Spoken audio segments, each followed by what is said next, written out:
작년 연말부터 올해 이런 바이오텍 주가들이 불을 뿜고 움직이고요. 작년 기준으로 보면 400%, 4배가 상승을 했습니다. 요 바이오텍 그래프는 다른 게 아니고 알토젠 딱 보면 다른 것보다는 결국은 올해는 바이오텍 기업에 투자를 해야겠다. 지수보다도 퍼포먼스가 높고 다른 제약 바이오 섹터들보다도 퍼포먼스가 높고요.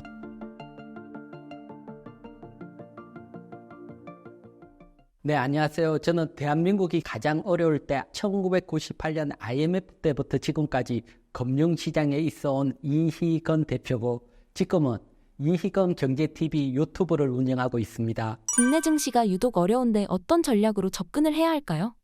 네, 지금은 사실 어떻게 보면 섹터나 종목 장세입니다. 지금 섹터나 종목 장세라는 걸 딱 보여주는 게 다른 게 아니고 지금 화면을 딱 보시면 표가 딱 나는데 지금 보게 되면 왼쪽에 있는 게 코스피 지수입니다. 코스피 지수는 8월 5일 날 정말 크게 한번 급락 후에 지금까지 옆으로 횡보를 하고 있습니다. 그리고 오른쪽에 있는 게 삼성전자입니다. 삼성전자는 8월 5일 급락 후에 반등을 하려다가 지금까지 강하게 하락을 하고 있습니다. 이게 뭘 나타내냐고 하면 시장에 시가총액이 제일 큰 삼성전자가 하락을 하게 되면 당연히 지수도 하락을 해야 되지요. 하지만 지수는 하락을 안 하고 버텼다. 그건 다른 섹터나 다른 종목들이 큰 종목들 중에 상승을 하면서 지수를 붙잡았다는 겁니다. 따라서 이렇게 지수를 견인하고 강하게 가는 섹터, 이런 섹터에 일정 부분 관심을 가져야 되고요. 그리고 이런 섹터들은 지수가 상승을 할 때 주도주로서 강하게 상승도 할 수 있습니다. 따라서 이런 섹터가 어떤 섹터인지 한번 보도록 할게요. 다른 것보다 지금 8월 5일부터 10월 25일 이 사이에 보면 코스피 지수는 5.80%, 사실 급락에 비해서 상승한 것도 아니고요. 옆으로 횡보를 했고 그 외에 바이오, 2차전지, 조선, 반도체, 자동차 콘텐츠 쫙 있는데 제일 강하게 상승을 했는 게 바이오입니다. 보게 되면 바이오 중에서도 SK바이오팜이 50% 상승을 했고요. 삼성바이오로직스가 19%, 셀트리온은 한 2% 정도 지수 대비 약했지만 어쨌든 바이오 섹터가 1차적으로 제일 강하게 상승을 했고 두 번째는 2차전지입니다. 2차전지도 물론 차별화가 있지만 대형주인 LG에너지솔루션이 20% 이상 강하게 상승을 했고 또 반대로 삼성 SDI는 한 6% 정도. 그래서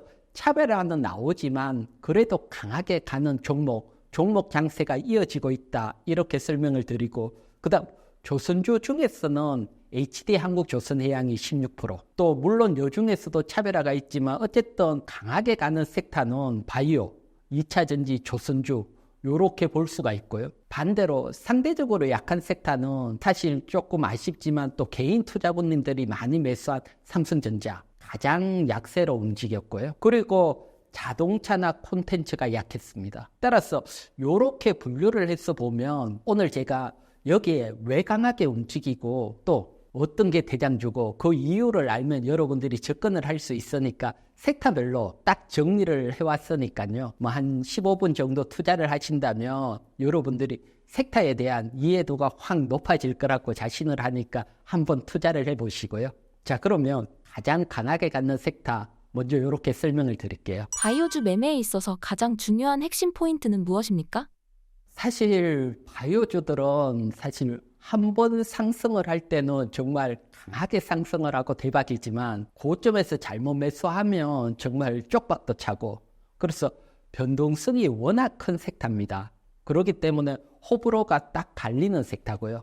하지만 여러분 한 10년 정도, 한 2014년부터 지금까지 10년 정도 길게 해서 보면 10년 전에 바이오 섹터하고 코스닥 섹터하고 같이 시작을 했다면 바이오 섹터가 지수 대비 항상 높은 위치에 있었습니다. 그래서 그런 측면에서 본다면 바이오 섹터는 우리 시장에 코스닥에서는 바이오 섹터가 매수가 가능한 섹터고요. 반대로 미국장, 또 미국장 많이 또 투자를 하니까 미국 시장 같은 경우는 나스닥이 강하게 상승을 할 때 바이오텍은 의외로 상승을 못했습니다. 따라서 미국 시장에서는 바이오가 사실 그렇게 퍼포먼스가 내기는 어려웠고요. 우리 시장은 강했다. 그렇기 때문에 바이오에 대해서도 관심을 가져야 되는데 앞에 말했지만 변동성이 워낙 심하고 또 가는 종목만 가기 때문에 어떤 전략을 가져야 되는지가 중요하고 거기에 대해서도 한번 설명을 드리고요. 그러면 당장 올해만 보면 지수 대비 코스피 바이오가 강했는지 코스닥 바이오가 강했는지 또 요점도 한번 보도록 할게요. 지금 차트를 보게 되면 일단 왼쪽에는 지난 세기 코스닥 지수인데 코스닥 지수는 100 기준으로 보면 올해 하락을 했습니다. 하락을 했기 때문에 강하게 가졌으면 좋지만 어쨌든 지수 측면에서는 아쉬운 점이 크고요. 대신 붉은색으로 표시되어 있는 게 코스닥 제약 바이오 관련주입니다. 보면 올해 오히려 상승을 했고 지수 대비 훨씬 큰 수익 났다. 그래서 올해는 어떻게 보면 바이오가 주도를 하고 있다. 이렇게 보여질 수가 있고요. 그리고 오른쪽에 보면 코스피 지수하고 코스피 의약품 차트입니다. 코스피 지수는 그 자리입니다. 그 자리 올해. 거의 뭐 상승도 못하고 그 자리인데 코스피 의약품도 지수 대비는 강하지요. 대신 보면 코스닥 쪽이 훨씬 강했다. 이렇게 알 수가 있으니까 사실 코스닥 바이오 쪽에 관심을 가졌을 때 올해는 퍼포먼스가 높게 나왔고요. 또 사실 바이오가 움직인 게 올해 큰 세 축이 있었습니다. 세 축. 그 중에 하나는 바이오텍, 쉽게 말해서 바이오 신약을 개발을 하는 기업들. 이런 바이오텍 주가가 강하게 움직이는 측면이 있었고 또 두 번째는 미국 생명보안법이죠.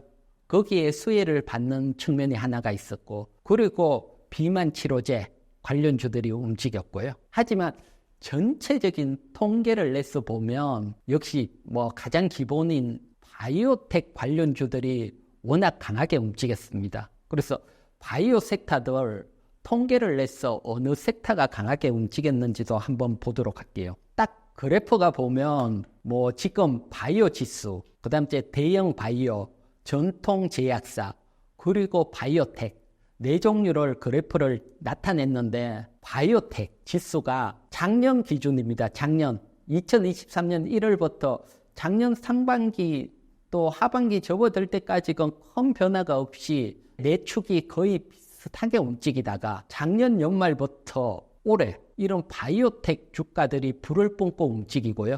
작년 기준으로 보면 400%, 4배가 상승을 했습니다. 이 바이오텍 그래프는 다른 게 아니고 알토오젠, 리가켄 바이오, ABL 바이오를 합산시킨 거고요. 어쨌든 시장 중심에는 이런 바이오텍 주가 움직임이 있다 보셔야 되고요. 그 다음에 대형 바이오는 삼성 바이오로직스하고 셀트리온 묶었는데 사실 삼성 바이오로직스는 좀 움직임이 나왔지만 셀트리온이 거의 사실 못 움직이면서 좀 상승률이 약한 측면이 있고요. 그렇지만 작년에 비해서는 한 30% 정도 상승을 했다 보여지고 그 다음 전통제약사 여기도 한미약품이나 유한양행, 종건당, 동아에스틱, 대운제약 이런 종목인데 한 30% 그 다음 제약바이오 지수도 한 30% 그래서 딱 보면 다른 것보다는 결국은 올해는 바이오텍 기업에 투자를 해야겠다. 그렇게 했을 때는 지수보다도 퍼포먼스가 높고 다른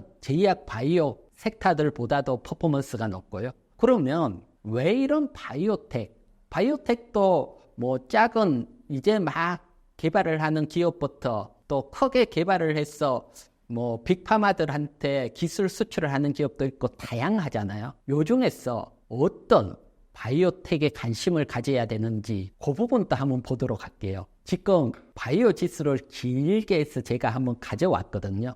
2013년도부터 지금까지 길게 해서 보여주면 결국 한 10년인데 코스닥 지수는 그대로지만 바이오 지수는 상승을 해 있는 위치입니다. 상승을 해 있는데 근데 보면 중간중간 한 번씩 강하게 폭발적으로 상승을 했다가 또 확 조정을 받았다가 그렇기 때문에 들어가는 시점에 따라서 수익률이 크게 차이점이 나고 또 확 빠질 때 들어가면 또 못 견뎌서 손실도 크게 나고 그래서 변동성이 큰 섹터다 설명을 드리고 지금 보면 이제 오랜 조정을 받고 막 상승 쪽으로 전환을 하려는 그런 위치에 있고요.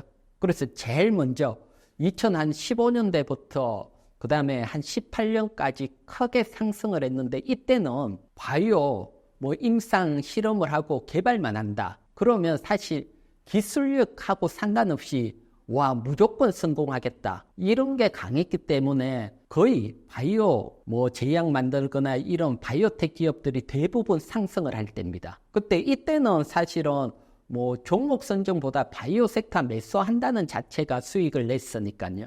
하지만 2018년부터 강한 조정을 받았거든요. 이때 조정 원인은 다른 게 아니고 임상 3상에서 많은 기업들이 실패를 합니다. 즉 바이오가 무조건 성공하는 게 아니구나. 어려운 섹터구나. 그러면서 주가 조정이 강하게 나왔고요. 그러다가 코로나 위기가 터지면서 진단기라든가 다른 바이오 쪽이 강하게 가면서 또 한 번 불을 뿜고 그리고 이제 코로나 특수가 잦아지면서 조정을 받았고 그리고 이번에 다시 반등이 나오는데 이번 반등은 앞에 3상 실패라든가 이런 걸 한번 경험을 했기 때문에 이번에는 정말 기술력이 있는 기업 중심으로 상승이 나오고 있습니다.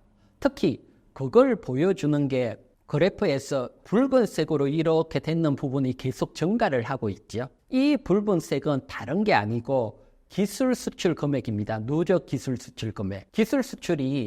이 기술 수출은 바이오 열심히 제약 개발을 해가 시장에 성공할 수 있겠구나. 그러니까 빅파마 기업들, 대형 글로벌 제약사들이 그런 기술을 사는 거죠. 돈 주고. 그래서 그 수출이 누적적으로 계속 증가를 해 있기 때문에 이런 기술력으로 바탕으로 이번에는 상승이 나오고 있습니다. 따라서 이번에는 좀 약하고 이름 없는 이런 쪽보다는 기술 수출이 가능한 기업 또는 기술 수출을 한 기업 여기에 여러분들이 직접 투자를 했을 때 큰 수익이 나오고 있고요. 그러면 기술 수출이 한 기업이 어떤 기업들이 있는지 한번 보도록 할게요. 그래프는 임상, 유한양용 같은 경우는 상용화 단계까지 화살표고 어느 정도 진행이 됐는지가 나타내고 그 앞에는 빅파마, 기술 수출을 사간 기업이고 맨 앞에는 이제 기업이죠. 따라서 이렇게 기술 수출을 한 기업에 1차적으로 관심을 가져야 되고요. 물론 이런 기업들이 워낙 상승이 돼 있지만 어쨌든 이번 시장은 이런 기업입니다. 대표적으로 보면 유한양행이나 알트오젠, SK바이오팜, SK사이언스, 한미약품, 종건당, 미각행바이오, LLB바이오, 펩트론드. 최근에 펩트론도 기술 수출을 하면서 워낙 강하게 갔고요.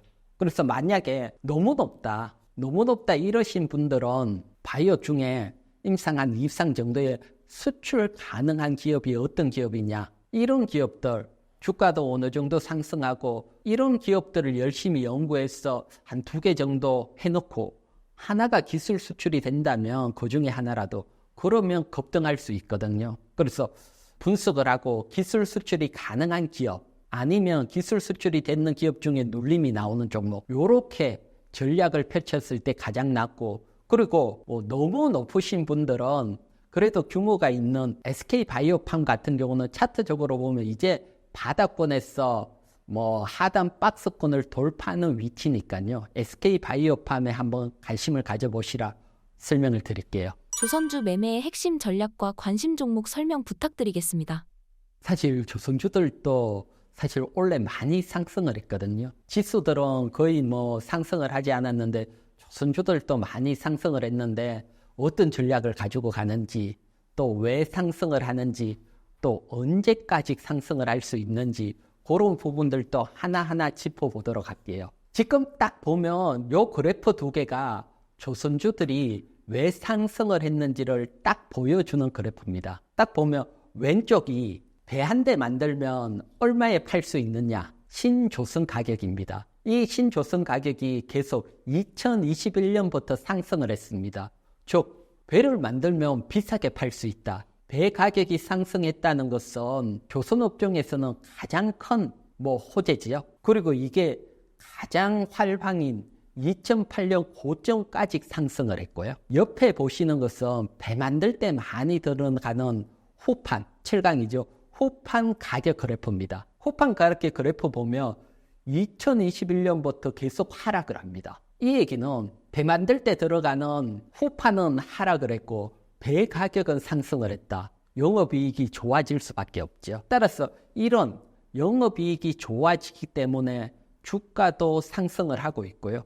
그러면 여기서 신조선 가격이 2008년 고점까지 왔는데 2008년처럼 이렇게 하락을 하면 어떻게 되냐? 이 부분도 걱정이 되는데 그 부분에 대해서도 당장은 걱정할 필요가 없는 것이 이렇게 보면 됩니다. 2008년도에 조선 상사 영업이익이 고점이 2008년도가 아니고 신조선 가격은 하락을 했지만 2011년도에 영업이익이 제일 고점이랐습니다. 3사 합쳤을 때. 왜 그렇게 되냐 하면 비쌀 때 수주를 해놓고 이 수주가 바로 영업이익에 반영이 되는 게 아니고 배를 한 3년 만드는 단계에 계속적으로 반영이 되니까 3년 뒤가 가장 실적이 피크를 치게 됩니다.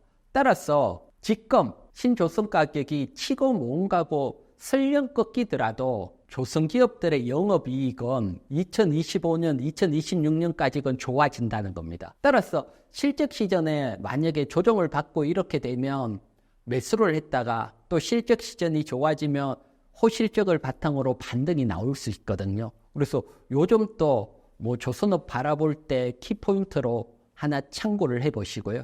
그러면 2008년도 보면 조선주들이 정말 불을 뿜고 상승을 했거든요. 그러면 지금 신조선 가격이 비슷하니까 불을 뿜고 상승을 할 수 있냐? 그건 아닙니다. 그건 그때하고 많이 상황이 크게 한 2가지 정도 변화가 생겼거든요. 그 변화를 알면 우리가 또 전략을 어떻게 세우고 어떤 섹터에 또 조선중에 접근을 해야 되는지 알 수가 있고요.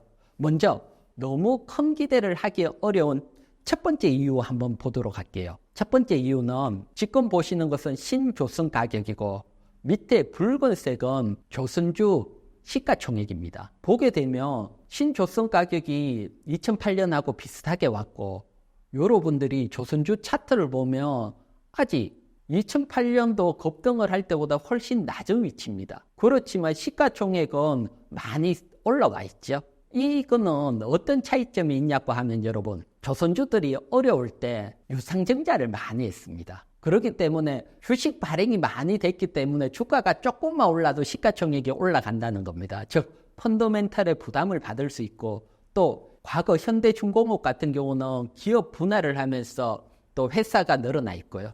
그래서 이런 걸 합치면 시가총액이 벌써 밸류 자체가 높다는 겁니다. 그렇기 때문에 차트적인 위치만 보고 정말 대박이 날 거다 이렇게 보게 되면 생각하는 것만큼 뭔가고 어려울 수 있습니다. 하지만 앞에 말했지만 실적이 2, 3년 좋아지고 아직 시가총액이 과거만큼 올라오지는 않았기 때문에 그저 점진적인 상승을 본다. 그런 측면에서 조선주를 바라보고 또 바라보게 되면 어떤 섹터에 접근을 해야 되냐? 그것도 중요하죠. 그건 지금 조선업황이 2008년하고 어떤 변화가 생겼느냐?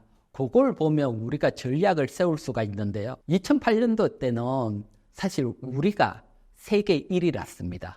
그때 일본이 올라오다가 꺾이고 우리가 장악을 하면서 정말 수주를 싹쓸이를 하고 조선주들이 정말 불을 뿜을 때죠. 그러면 지금 조선 상황은 어떻게 돼 있느냐?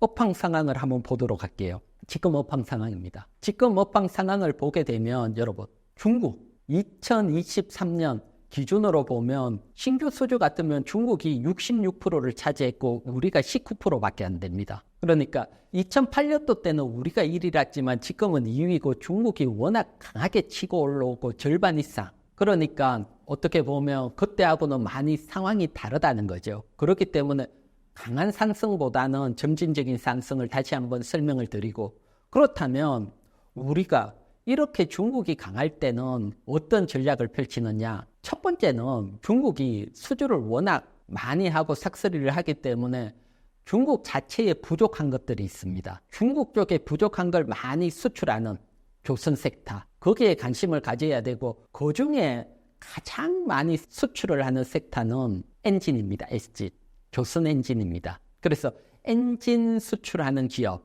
관심을 가질 수 있고요. 그 다음 두 번째는 중국이 수주를 많이 했지만 아직 기술력은 우리가 앞섭니다. 그래서 고부가 가치 선박이죠. 특히 선박도 이제 환경 규제를 받게 되고 그러면서 연료 추진선, LNG 연료 추진선 이런 LNG 선박 이런 쪽에서는 우리가 수주를 거의 대부분 갖고 아직 중국이 거기까지가 못 올라왔습니다.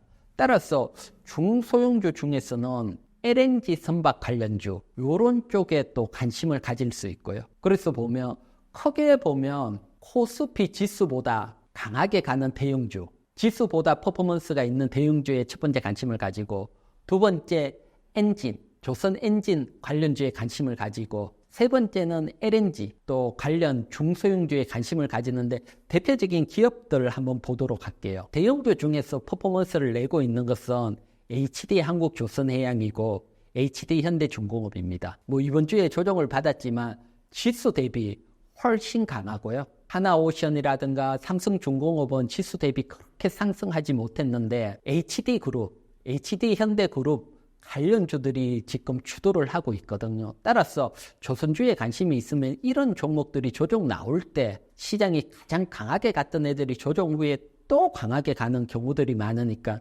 관심을 가져야 되고 엔진 섹터에서도 보면 여기도 HD현대그룹이죠. HD현대 마린 엔진이 하나 엔진이라든가 다른 엔진, STS 엔진이라든가 이런 데보다는 퍼포먼스가 더 강했고요.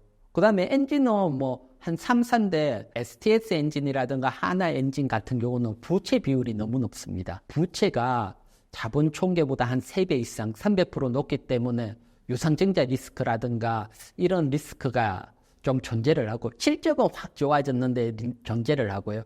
대신 HD 마린 엔진은 실적이 2분기 때 확 좋아진 건 아니거든요. 따라서 3분기에 작년 3분기보다 실적이 확 좋아진다.